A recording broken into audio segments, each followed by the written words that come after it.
Okay, now continuing with the AC bridge. हम यहाँ पर जो एसी हमने ब्रिज पढ़ा था पिछली बार, उसके अंदर हमने उसकी बैलेंसिंग कंडीशन निकाली थी। अब यहीं से आगे बढ़ते हुए हम अलग अलग तरह के ब्रिजेस पढ़ेंगे, यानी कि एक तरह से एसी ब्रिज के एप्लीकेशंस पढ़ेंगे। तो इसमें सबसे पहला आता है कंपैरिजन ब्रिज। कंपैरिजन ब्रिज के द्वारा हम क्या है, डिफरेंट कैपेसिटर या डिफरेंट इंडक्टर्स की वैल्यूज़ निकाल सकते हैं। जो अननोन कैपेसिटर या अननोन वैल्यू का कोई इंडक्टर है तो हम उसकी वैल्यू निकाल सकते हैं। तो ऐसा कंपैरिजन ब्रिज जिससे हम एक अननोन कैपेसिटर की वैल्यू निकाल सकते हैं उसको कैपेसिटेंस ब्रिज कहेंगे। ऐसा कंपैरिजन ब्रिज जिससे हम किसी अननोन इंडक्टर की वैल्यू निकाल सकते हैं उसको हम एक इंडक्टेंस ब्रिज कहेंगे।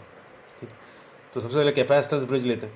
तो ब्रिज के अंदर हमने क्या चीज़ पढ़ी है कि 4 आर्म्स होते हैं।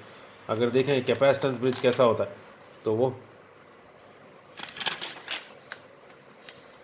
This is the capacitance bridge. ठीक है, जिसके अंदर वही सब कह रहे हैं, एक एसी सोर्स लगा हुआ है और Z1, Z2, Z3, Z4 4 arms पे इम्पिडेंस लगे हुए थे। यहाँ पर Z1 की जगह R1 है, Z2 की जगह R2 है, Z3 की जगह RS और CS। ठीक है, ये दो नॉन वैल्यूज़ हैं। ठीक है, तो ये इसी के अंदर कंपैरिजन ब्रिज के अंदर यही चीज़ करते हैं हम कि किसी अननोन की वैल्यू जो अपने को निकालनी होती है तो उसके लिए हमको एक नॉन कैपेसिटर चाहिए होता है।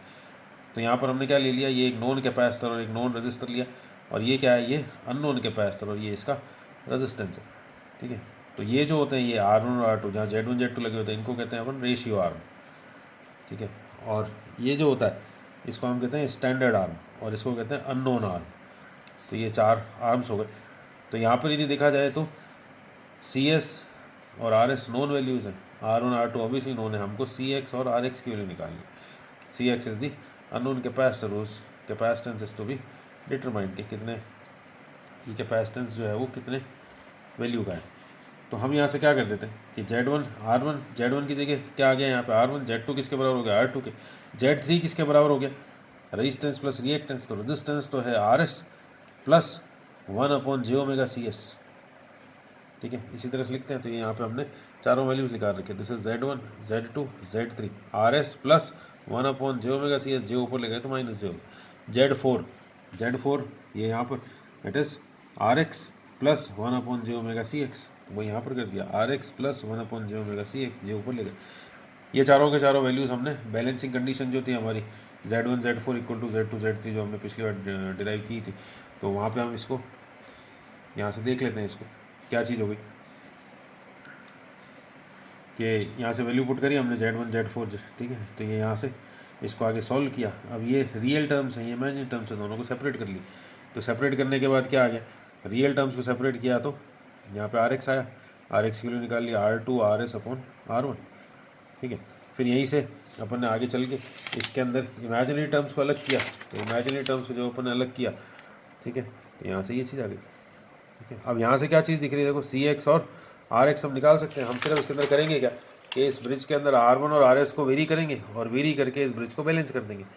बैलेंस करने के बाद R1 R2 RS CS ये चारों सारी वैल्यूज़ हमको पता है, तो इसको अपन इन इक्वेशंस के अंदर जब पुट करेंगे, ठीक है, इक्वेशन नंबर 6 और इक्वेशन 7 के अंदर, तो वैल्यू आ जाएगी RX और CX की। अच्छा, यहाँ से भी अगर देखें तो यहाँ से R1 दोनों में आ रहा है, R1 CX में भी आ रहा है, ठीक है, और R1 RX में भी आ रहा है। तो इसलिए क्या करते हैं, इसको बैलेंसिंग करने का भी एक तरीका होता है कि R1 को हम पहले वेरी करेंगे, R1 को पहले वेरी करके हम इस तरह से वेरी करेंगे कि इसके अंदर जो आपको साउंड सुनाई दे रही है वो मिनिमाइज़ हो जाए।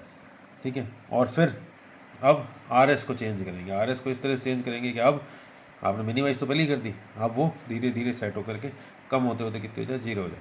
तो इस तरह से अपन ब्रिज को बैलेंस करके we can determine the value of the unknown capacitor. तो ये this is the capacitance bridge, जिससे हम एक अननोन कैपेसिटर की वैल्यू निकाल सकते हैं। ऐसे कि ऐसे इसी के अंदर अगर अपन आगे चलें तो दूसरा वाला कौन सा था, इंडक्टेंस ब्रिज। ठीक है, अब इंडक्टेंस ब्रिज के अंदर हम क्या करते हैं, जो ब्रिज बनाया है वो किस तरह का है, this is the inductance bridge. ठीक है, यहाँ पे हमने वही ये ब्रिज हमने ले लिया, चारों आर्म्स हैं इसकी। ठीक है, शुरू से ही कह रहे हैं कि कंपैरिजन ब्रिज जो है, जो हम ये पढ़ रहे हैं, इसके अंदर क्या लेते हैं अपन कि एक तो अननोन वैल्यू जिसके निकालनी है, तो उसके साथ साथ हमको एक नॉन वैल्यू लेनी चाहिए। तो LS और RS क्या है, एक नॉन वैल्यू का इंडक्टर है, और ये RS क्या है, उसका रजिस्टेंस है। और RX और LX की वैल्यू हमको निकालनी है, RS और LS हमको नोन है R1 और R2 रेशियो R1 से, वो का वो किया आपने। Z1 की जगह यहाँ पर लगा हुआ है R1, Z2 की जगह लगा हुआ है R2, Z3 की जगह इंडक्टर और रेजिस्टेंस है, तो ये क्या हो जाएगा RS प्लस जे ओमेगा एल एस।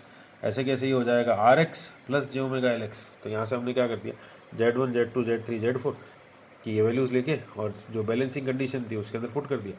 यहाँ से वापस हमने इस इक्वेशन को सॉल्व करके रियल और इमेजिनरी टर्म्स को अलग किया, तो यहाँ से RX की वैल्यू आ गई R2 RS upon R1, LX की वैल्यू आ गई LS R2 अपॉन R1। ठीक है ना। तो इस तरह से अपन क्या है, ब्रिज को बैलेंस करेंगे, ब्रिज को बैलेंस करके और जो भी वैल्यूज़ आएंगी वो यहाँ पे पुट करके RX और LX की वैल्यू निकाल सकते हैं। इसके अंदर वही चीज़ दिख रही है कि यहाँ पर क्या है, R1 जो है वो दोनों में आ रहा है। तो पहले क्या है, इस ब्रिज के अंदर हम पहले R1 को वेरी करके बैलेंस करने की कोशिश करेंगे, इस तरह से कोशिश करेंगे कि इसके अंदर साउंड मिनिमम हो जाए। अब साउंड मिनिमम तो हो गई, ठीक है। और फिर अब क्योंकि R1 दोनों में आ रहा था इसलिए इसको पहले हमने एडजस्ट किया। अब RS को इस तरह से चेंज करेंगे कि इसके अंदर साउंड मिनिमम होकर के 0 हो जाए, ठीक है। तो इस तरह से बैलेंस हो गया। बैलेंस हो गया तो हमको R1 R2 RS और LS चारों की वैल्यूज़ हमारे को पता है, तो वो यहाँ पे पुट कर देंगे, RX और LX की वैल्यू आ जाएगी। तो ये जो पढ़ा हमने, this is the comparison bridge, ठीक है, जिसके अंदर पहले हमने पढ़ा कैपेसिटर ब्रिज, कैपेसिटेंस ब्रिज जिससे अननोन कैपेसिटेंस की वैल्यू निकाल सकते हैं। फिर हमने पढ़ा इंडक्टेंस ब्रिज जिससे हम अननोन इंडक्टर की वैल्यू निकाल सकते हैं। Okay, thank you.